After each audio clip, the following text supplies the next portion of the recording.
Queridos, abramos nossas Bíblias na segunda carta de Paulo a Timóteo, capítulo 3, nós vamos retomar novamente. Na verdade, domingo passado nós já compartilhamos, é isso? Demos continuidade e hoje nós continuaremos. 2 Timóteo, capítulo 3, versículos 14 a 17. Abra sua Bíblia, 2 Timóteo, capítulo 3, versículos 14 a 17. Abriu?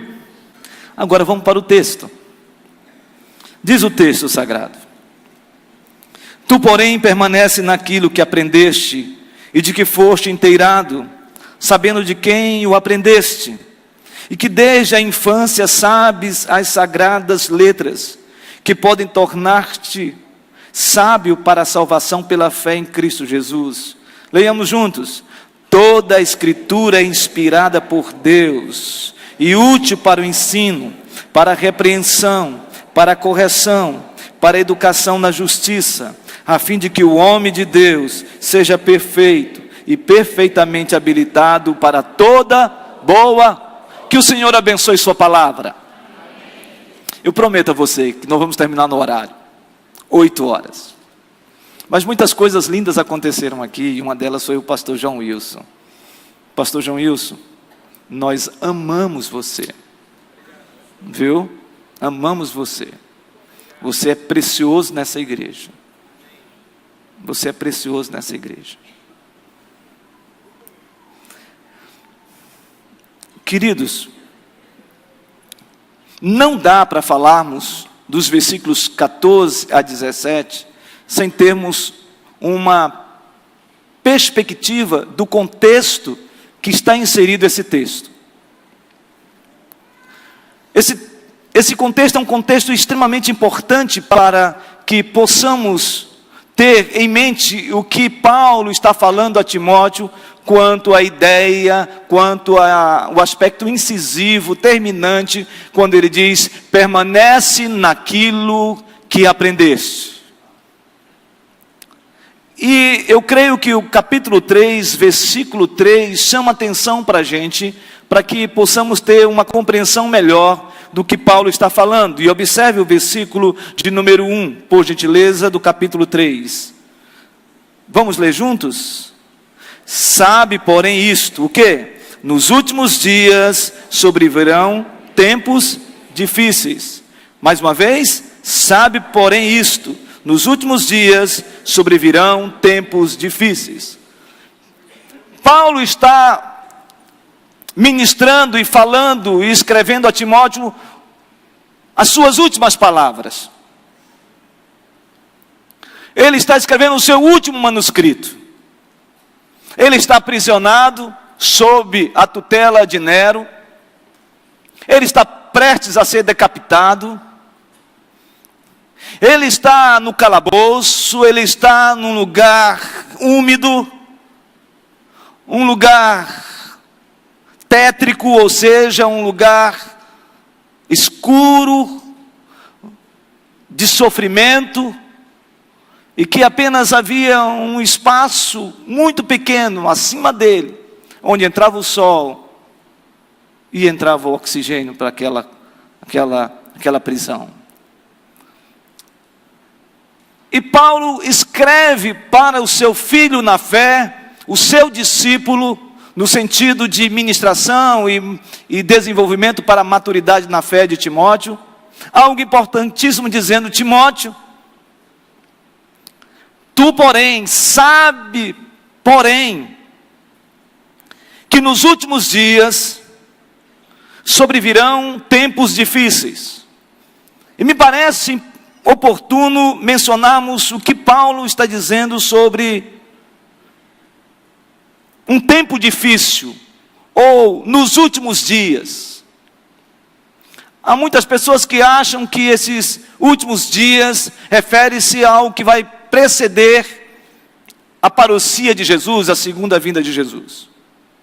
Mas nós que cremos numa teologia reformada, nós cremos na doutrina reformada, acreditamos que esta expressão nos últimos dias está se referindo a um hiato, a um espaço, a um gap entre a primeira vinda de Jesus e a segunda vinda de Jesus. Paulo está dentro desse contexto. Ele está dizendo de que nestes últimos dias sobrevirão tempos difíceis. Ele está falando de um tempo de luta, um tempo de batalha, um tempo furioso. E a palavra difíceis, nesse texto, no original, está muito relacionado com aquela experiência de Jesus, em Marcos capítulo 5, ou em Mateus capítulo 8, quando ele encontra com aquele endemoniado Geraseno, ou de Gadara. Aquele homem estava tão envolvido por 6.000 demônios, de que ele foi tomado de tal forma, que ele se transformou, ele estava completamente furioso. Essa é a ideia de tempos difíceis. São tempos furiosos, terríveis. É um tempo de muitas lutas. E eu creio, irmãos e irmãs, que nós estamos vivendo esse tempo. Até a parousia de Jesus, até a segunda vinda de Jesus, nós estamos vivendo um tempo difícil. E me parece que Paulo faz uma espécie de resumo para esse tempo, e como os homens e como as mulheres agiriam nesse tempo, e agem nesse tempo.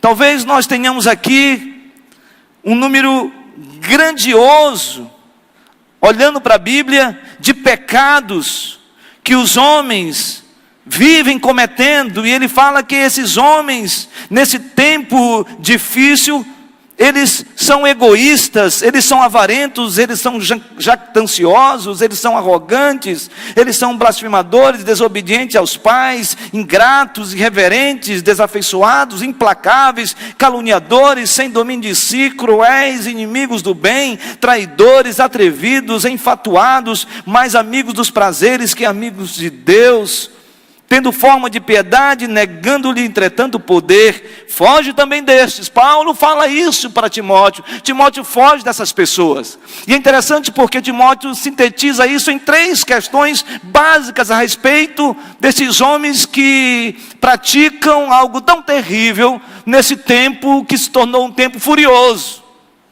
Primeiro ele fala sobre pessoas que são amantes de si mesmo. E quando Paulo fala sobre isso, ele usa uma expressão grega, philautos, que significa aquele que se ama, aquele que ama a si mesmo. Tem gente que só pensa nele, só olha para ele, só vive para ele. Ele é amante de si mesmo, é um narcisista. É uma pessoa que não olha para os outros e nem olha para as pessoas. O texto no original é exatamente isso, para as pessoas egoístas. Ele diz que essa gente egoísta, esses filautós, são pessoas que amam a si mesmo. Segundo, ele fala de um outro tipo de pessoas. Pessoas que amam o dinheiro. Pessoas amantes da prata. Ele fala sobre isso, ele usa essa expressão. Os avarentos. Pessoas que amam o dinheiro, vivem pelo dinheiro, se movem pelo dinheiro, e o dinheiro é o seu Deus. Ele diz que nesse tempo muitas pessoas serão assim. E finalmente ele fala algo muito interessante no versículo 4 do capítulo 3, quando ele chama os de traidores, atrevidos, enfatuados, mas amigos dos prazeres.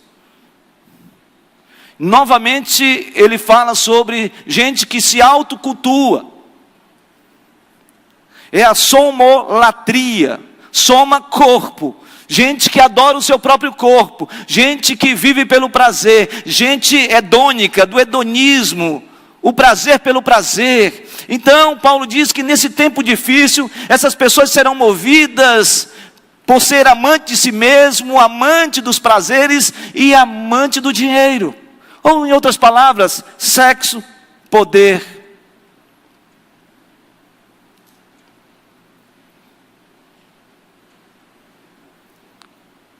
E dinheiro. Paulo fala a Timóteo: foge disso, sai disso, não anda nessa direção. Cuidado com isso. Os homens são maus. Isto é muito sério. Eu não sei, você jovem, se já estudou algo sobre alguns filósofos, como Jean-Jacques Rousseau. Jean-Jacques Rousseau dizia que o homem é essencialmente bom. John Locke diz que o homem é produto do meio.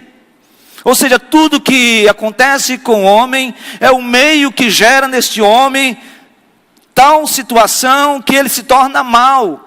Ou então a sua natureza, como disse mesmo Jean-Jacques Rousseau, de que a sua natureza é essencialmente bom, e se ele é corrompido é por causa das circunstâncias também e do meio. Não, irmãos, não é não. Não é o meio que corrompe o homem, é o homem que está corrompido e por isso ele corrompe o meio. É porque ele tem prazer em si mesmo, é porque ele é amante do prazer, é porque ele é amante do dinheiro, é porque Deus não está sobre a vida dele. Mas todos esses desejos estão acima de Deus.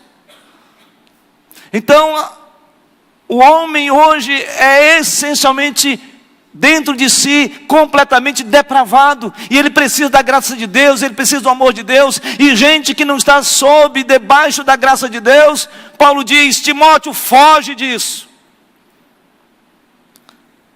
No versículo 10, do capítulo 3, ele diz novamente: Tu, porém, tens seguido de perto o meu ensino, procedimento, propósito, fé, longanimidade, amor, perseverança, as minhas perseguições, os meus sofrimentos, quais me aconteceram em Antioquia, Icônio e Listra, que variadas perseguições tenho suportado, de todas, entretanto, me livrou o Senhor. Aí ele volta a falar algo importante aqui: Timóteo, você não pode seguir esses homens que amam a si mesmo, que têm prazer pelo dinheiro, que têm prazer por si mesmo. Você não pode segui-los. Ao contrário, Timóteo, olha para mim, olha para a minha vida, segue-me. Eu gosto muito quando Paulo fala em 1 Coríntios capítulo 11, versículo 1: Sede meus imitadores, como eu sou de quem? De Cristo Jesus. E a palavra ali, sede meus imitadores, ele está falando, eu sou modelo para vocês. Paulo nos está dizendo assim: olha, imitem a Deus, porque eu também estou imitando.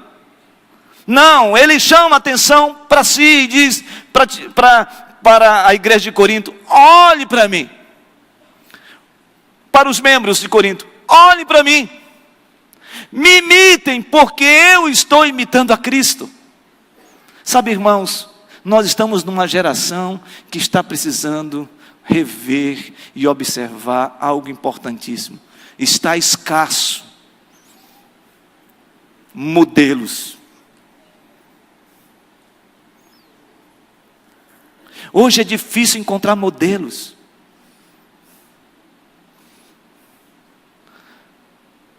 Hoje está difícil da gente ter gente como referência. Isso não significa que as pessoas são perfeitas e não têm suas fragilidades, mas nossa geração está precisando de modelos modelo segundo a palavra de Deus, modelo de comportamento, de atitude, modelo de santidade, modelo de referência. O que a gente tem encontrado no meio evangélico hoje é gente querendo ser uma referência, ser um modelo, apenas para impor o seu poder sobre as pessoas. Há muitas pessoas vivendo uma crise por causa do legalismo, de gente querendo impor o seu jeito de ser sobre as outras. Há muitas pessoas hoje que vivem hoje, não querem saber de igreja hoje, estão se afastando de igrejas, porque o seu líder projetou na igreja um modelo de santidade, e que na verdade ele não tem, mas ele projetou de tal maneira que as pessoas olham para ele como um semideus e querem a santidade como ele é santo, como ele é uma referência, e ele levanta o padrão tão alto, e as pessoas buscam e não acham, e não encontram, e se frustram espiritualmente, se frustram como pessoas, e elas saem da igreja, porque elas não conseguem alcançar esse padrão. Há muita gente assim. Nós não encontramos mais pessoas que andam como Jesus andou no meio da multidão. Tem gente que quer estar sobre a multidão. Mas quando a gente olha para a Bíblia, diz a palavra de Deus que Jesus andava e uma grande multidão o acompanhava. Por quê? Porque ele não estava sobre a comunidade, ele estava entre o povo, ele estava no meio da multidão, ele se expunha, ele se colocava, ele compartilhava, ele se relacionava. Hoje é uma liderança evangélica que anda numa redoma, que anda com segurança, que anda com um vidro, sabe, a prova de bala, sabe, irmãos, não consegue ninguém tocar nele. Se tocar nas vestes dele, a coisa vai acontecer. Meus irmãos, minhas irmãs, Paulo estava preso, ele estava aprisionado, e ele fala para Timóteo: Timóteo, não segue essa gente, siga-me. Olha, siga-me. E mais, até mesmo quanto às minhas perseguições. Hoje a gente não vê isso, irmãos. A gente vê lideranças que querem estar na crista da onda. Liderança que quer subjugar o povo de Deus. Meu irmão, minha irmã, eu quero dizer uma coisa para você. João capítulo 8, versículo 32 diz: e conhecereis a verdade, e a verdade vos libertará. Você sabe o que significa isso? A partir do momento que você teve o encontro com Jesus Cristo, a partir do momento que você teve a experiência com Cristo, Cristo te libertou. Não somente libertou para a salvação, mas libertou suas emoções, libertou a sua vida, libertou a maneira como você deve se comportar. E a maneira como você deve se comportar é segundo a palavra de Deus e não palavra de homens. Você agora é livre, você não precisa mais ficar subjugado a uma religiosidade. O Senhor te alcançou, e o Senhor te alcançou de tal maneira que Ele imputou no seu coração uma espiritualidade sadia. Tu, porém, foge, segue-me. E aí então nós entramos no texto. Diz assim: tu, porém, versículo 14, permanece. Aqui ele está falando das Escrituras. Permanece naquilo que aprendeste, de quem foste inteirado, sabendo de quem o aprendeste. Em outras palavras, o que você aprendeu? Permanece. De quem você aprendeu? Você aprendeu da sua avó, você aprendeu da sua mãe, você aprendeu de mim, Timóteo, as sagradas letras. Então, permanece. Jovem, adolescente, não seja movido por falácias, por vãs filosofias, ideologias. Não! Permanece nos rudimentos da fé, daquele momento que você teve uma experiência. Você que pequeno ouviu experimentou aquelas histórias sobre Davi, sobre Samuel, sobre Moisés. Lembra quando a sua mãe lia para você essas histórias? Lembra quando você entrou na escola bíblica e absorveu tantas histórias bíblicas a respeito desses homens, desses heróis da fé? Você lembra disso? Talvez você tenha chegado agora na igreja, mas saiba de uma coisa: vá para a escola bíblica, esteja estudando a palavra de Deus. Sabe por quê? Porque é nisso que nós temos que permanecer. Não permaneça em relação a pessoas com espírito teológico aventureiro. Meus irmãos, hoje nós precisamos tomar cuidado com o que nós ouvimos e com o que nós assistimos através da televisão quando se fala de pregação no nosso meio. É assustador. É assustador o que nós temos visto e ouvido. Eu não sei você, mas tem muita gente hoje que está embarcando em cada onda que, meu Deus, é uma coisa louca. Faz aí um corredor, e as pessoas fazem um corredor, e aí coloca aquele manto sagrado, do lado direito o vermelho, do lado esquerdo escarlate, aquela coisa toda, tudo vermelho. Você vai passar pelo sangue de Jesus, e o povo passa, porque no final você será purificado, e as pessoas terminam de dizer: eu fui purificada. Joga sal grosso no corredor, passa, porque você vai passar por todo o processo de desencapetamento total. Todo mundo vai. Crente em Jesus Cristo passa pelo sal grosso. Ei, meu irmão, minha irmã, você já foi lavado pelo sangue do Cordeiro. O inimigo não tem mais poder sobre a sua vida.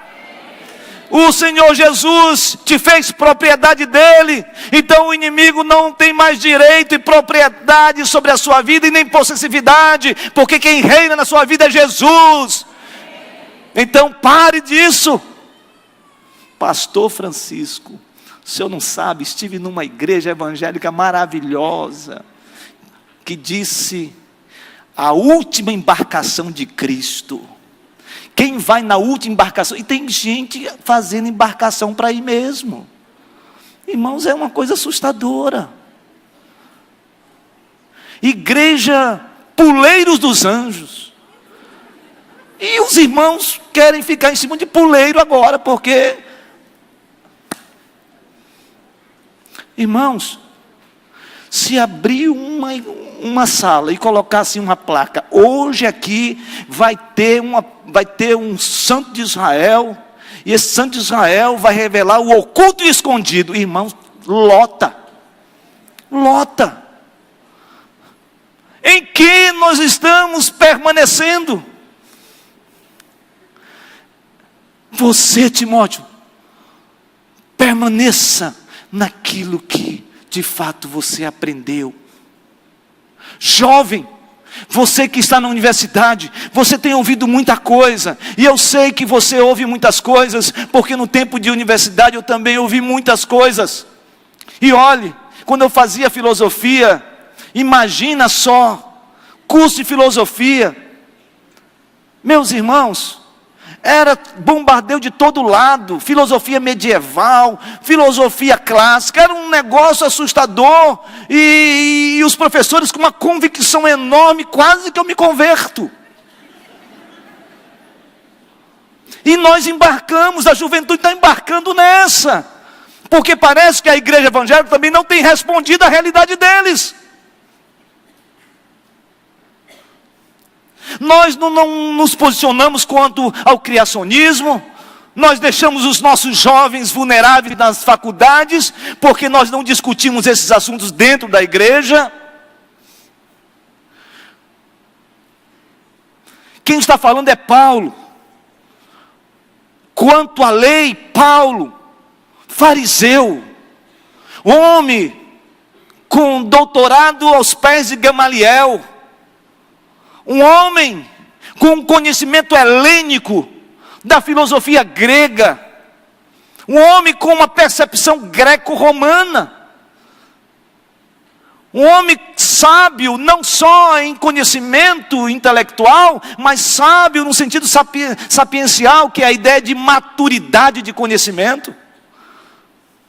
Ele chega para Timóteo e diz: Timóteo, isso tudo é importante, mas isto não é fundamental. O que é fundamental é: permanece naquilo que você aprendeu. E o que você aprendeu a respeito da salvação.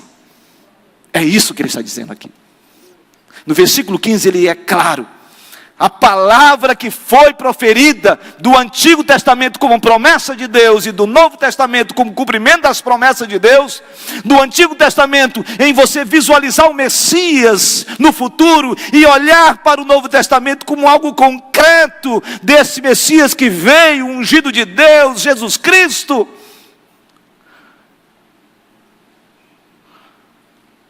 Ele veio. A Bíblia as sagradas letras são instrumento para a salvação. Por isso que a Bíblia ela é cristocêntrica. Porque a Bíblia diz que a salvação é em Cristo Jesus. Então a Bíblia ela foi escrita não para que nós tenhamos apenas conhecimento e uma análise metodológica a respeito de ciências e tantos outros conhecimentos que ela proporciona. Não, a essência das Escrituras é quanto à salvação. E é sobre isso que Paulo está dizendo. Você aprendeu sobre a salvação. E a salvação em quem? Em Cristo Jesus. E ele não fala Jesus Cristo, ele fala Cristo Jesus. Ele usa a palavra grega Christos, ou seja, ungido, o Messias do Antigo Testamento. Esse Messias veio, ele esteve no nosso meio, ele foi para o Calvário, ele desceu à sepultura, ele ressuscitou, e ele está à destra de Deus Pai Todo-Poderoso, Criador dos céus e da terra, porque ele agora é o Cristo exaltado e glorificado. Esse Cristo Jesus, esse Jesus de Nazaré é o Messias, ele é o Salvador. Irmãos, é isso que a gente precisa permanecer nesse tempo difícil, nesses últimos dias, permanecer na palavra. E aí então, o versículo de número 16, Paulo diz para Timóteo: toda escritura, Timóteo, é inspirada por Deus e útil para o ensino, para a repreensão, para a correção e para a educação na justiça. Primeiro ele fala sobre ser conduzido por esta palavra. E agora ele fala de sermos iluminados pela inspiração desta palavra. E ele diz toda a escritura. É lógico, da perspectiva mais estrita, ele está falando do Antigo Testamento. Mas, se você ler o Novo Testamento, você vai encontrar claramente Paulo falando sobre os Evangelhos, falando também da sua própria mensagem, como Pedro também, dizendo de que as sagradas letras proferidas por Jesus Cristo nos Evangelhos, e por Ele, estão de pé de igualdade com o Antigo Testamento, ou seja, toda a Escritura. Toda a Escritura. E aqui há algo importante. Ele fala inspirada. No original significa foi soprada por Deus. Toda a Escritura, toda a palavra foi soprada por Deus. Estava na mente de Deus, e Deus revela a sua vontade através da sua palavra. Não é parte das Escrituras. Não são alguns compêndios das Escrituras. Toda a Escritura. Por isso que a Escritura, ela é infalível. A Escritura, ela é inerrante. Ela é imutável.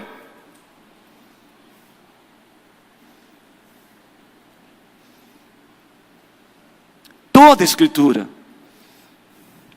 No século XX, nós fomos bombardeados por uma teologia conhecida como uma teologia liberal, o liberalismo teológico, onde eles afirmavam dentro dos seminários liberais no século XX, de que a Bíblia não é a palavra de Deus, não é toda a palavra de Deus, ela contém a palavra de Deus apenas.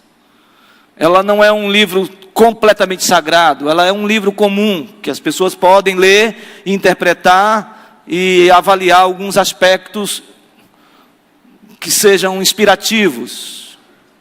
E isso bombardeou toda uma geração no século XX. Isso gerou o que nós chamamos hoje de relativização das Escrituras.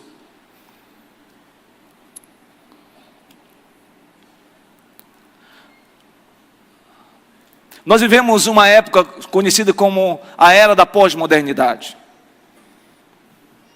E a era da pós-modernidade tem algumas características, e eu quero falar apenas de alguns filósofos, como Derrida, um francês, e um outro filósofo conhecido como Michel Foucault. Um dos líderes que começaram a falar de um tempo que nós estamos vivendo, que é o tempo da pós-modernidade, e ele disse que esse tempo é um tempo onde as artes, a literatura, todo tipo de pensamento estão passando por um processo de desconstrução. Então tudo precisa ser desconstruído para uma nova mentalidade, uma nova concepção de entendimento sobre o que está acontecendo e como as coisas vão se compor, se estruturar ao longo da história. O grande problema é que esse pensamento não adentrou apenas nas artes e não somente nas literaturas. Também adentrou dentro da estrutura do pensamento teológico, onde as pessoas começaram a questionar se a Bíblia ela era absoluta. Se a Bíblia ela é consistente, se ela é absoluta, determinante, e que não há nenhuma variação de pensamento dentro da sua estrutura de organização em termos de manuscritos. Muito bem. Me parece que a nossa geração está sofrendo disto. Há muitos jovens hoje que não olham para a Bíblia como a palavra de Deus. Por quê? Porque foram minados por um processo de relativização. Ou seja, a verdade que é para você, para mim é uma outra verdade. Aquilo que o meu pai está pensando é o que ele pensa, eu penso diferente. Então, quando os pais começam a confrontar os filhos, e os filhos começam a confrontar os pais dentro de um elemento chamado elemento geracional, e começam a questionar, eles mesmos dizem assim: pai, a sua época era essa, a minha época é essa, o seu pensamento era assim, o meu pensamento é assim. E essas posições, elas adentram dentro da igreja também. E então, tem muita gente que olha para a Bíblia como apenas alguns aspectos que são divinos, outros não. Então, quando se fala de relacionamento sexual antes do casamento, isto aí é uma coisa meio que pode ser e pode não ser. Quando a gente fala de adultério, qual o problema de adultério? Pode ser, pode não ser. Isto é comportamento, são as mudanças comportamentais do gênero humano. Quando a gente fala de posicionamento quanto a ter convicções claras a respeito das Escrituras, tem muita gente que começa a achar que isso é uma palavra, isso é um pensamento retrógrado, do passado.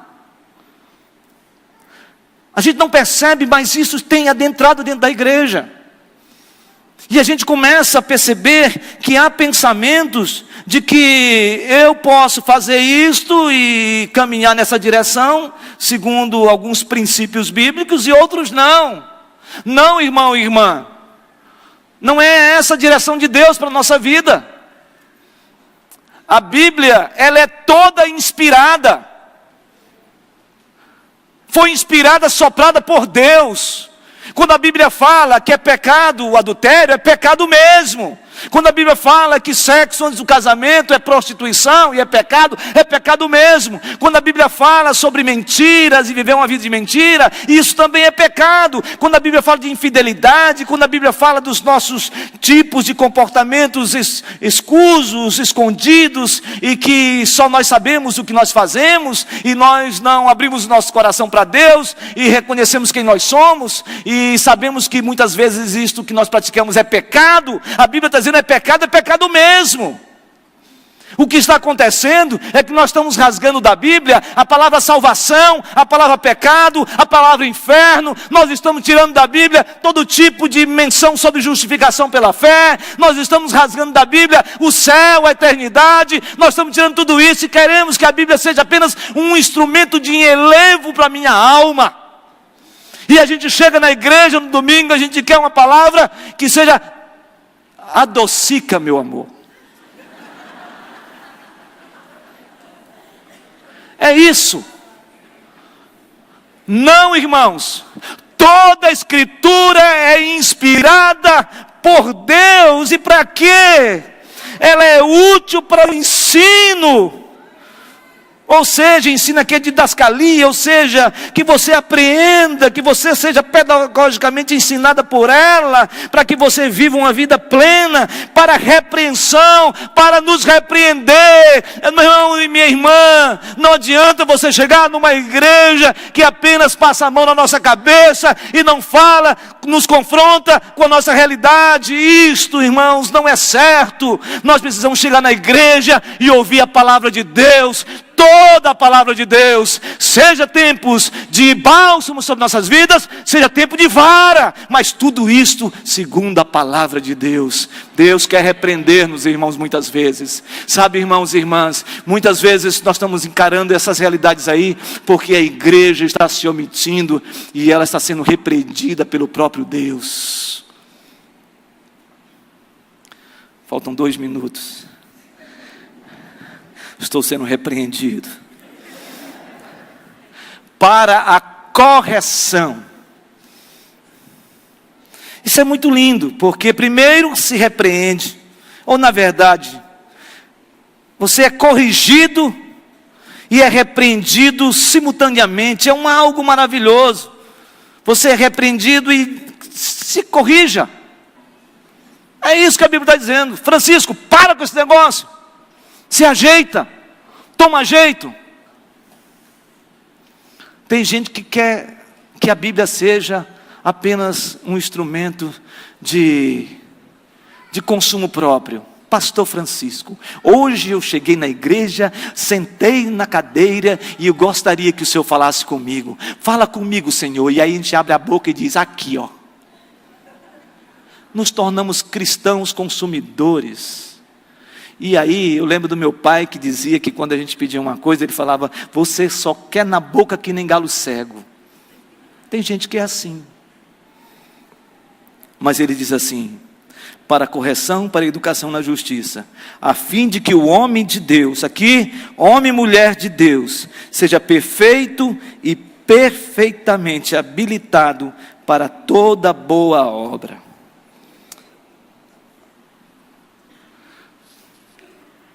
Paulo agora não está falando só para Timóteo, ele está falando para a igreja.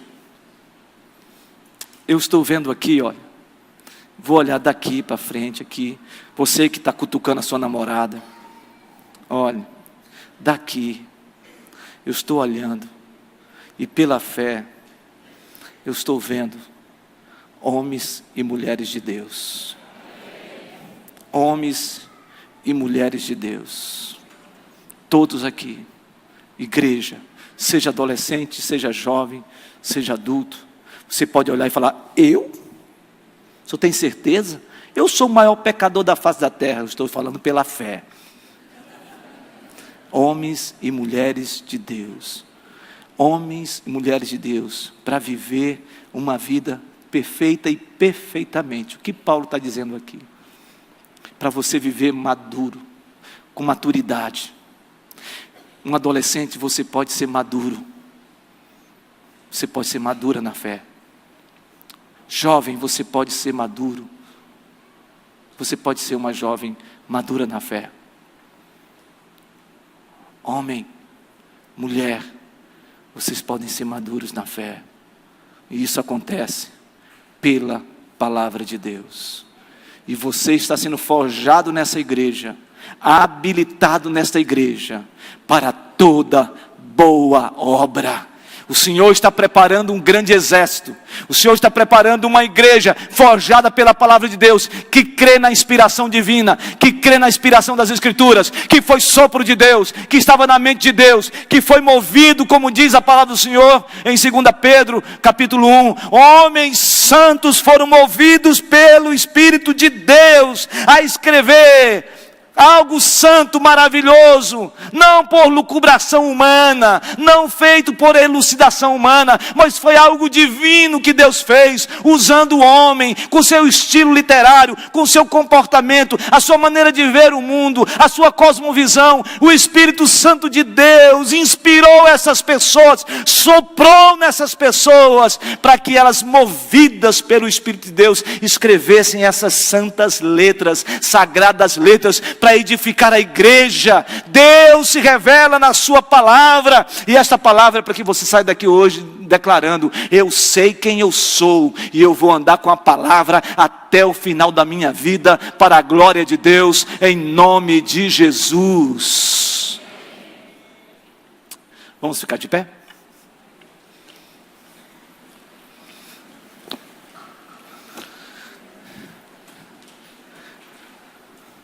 Eu quero concluir esta mensagem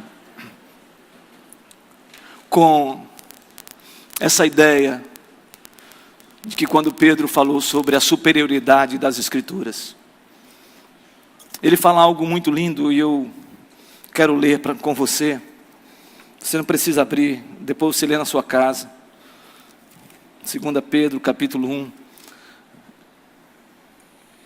versículo 20, diz assim: sabendo primeiro isto, que nenhuma profecia dada Escritura provém de particular elucidação, algo vindo do homem. Porque nunca jamais qualquer profecia foi dada por vontade humana. Entretanto, homens santos falaram da parte de Deus, movidos pelo Espírito Santo. Movidos pelo Espírito Santo. Esses homens santos, profetas, os apóstolos, os discípulos dos apóstolos, que escreveram as sagradas letras, eles foram movidos. Essa palavra movido aqui está muito relacionado com a experiência de Paulo quando estava quase já naufragando na ilha de Malta. Diz que um vento grandioso, uma tempestade, soprou no barco, e o barco foi movido. O timoneiro não estava mais no timão do barco, ele não estava mais no controle. O vento moveu e jogou para a ilha, onde o barco veio a pique. Essa é a mesma ideia.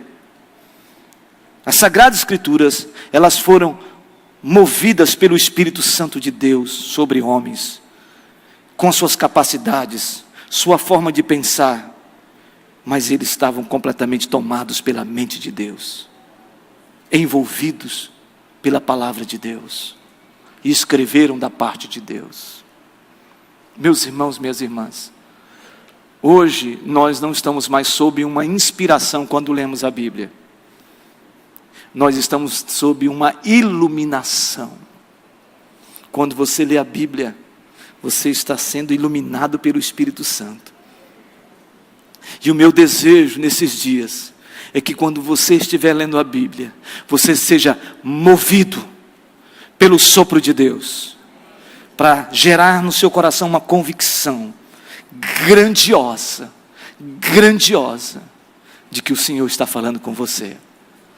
Ah, irmãos e irmãs, e quando a tempestade chegar, o seu barco não vai afundar, porque no lastro, o lastro do seu barco é Jesus. Ele está segurando as tempestades. Eu não sei qual é a tempestade que você tem enfrentado. Se é uma tempestade de dúvidas na mente sobre a sua vida cristã, se é uma tempestade familiar, mas eu quero dizer para você, que no meio da tempestade, Jesus vai ao seu encontro e Ele diz: ei, não tem mais, tende bom ânimo. Estas são as palavras de Jesus. Toda palavra de Jesus é inspirada. Que você seja movido pelo Espírito de Deus, para a glória de Deus. E que a graça do Senhor Jesus Cristo, o amor de Deus o Pai, nos faça permanecer na palavra. O amor de Cristo Jesus, nosso Senhor e Salvador, nos guarde. Como disse o profeta Jeremias: bom é guardar a salvação do Senhor, e isto em silêncio. E que as consolações do Santo Espírito possa aconselhar, orientar e dirigir a sua vida como um luzeiro para a glória de Deus. Nós fazemos tudo isto, e que seja para a glória do Senhor, sempre. Amém.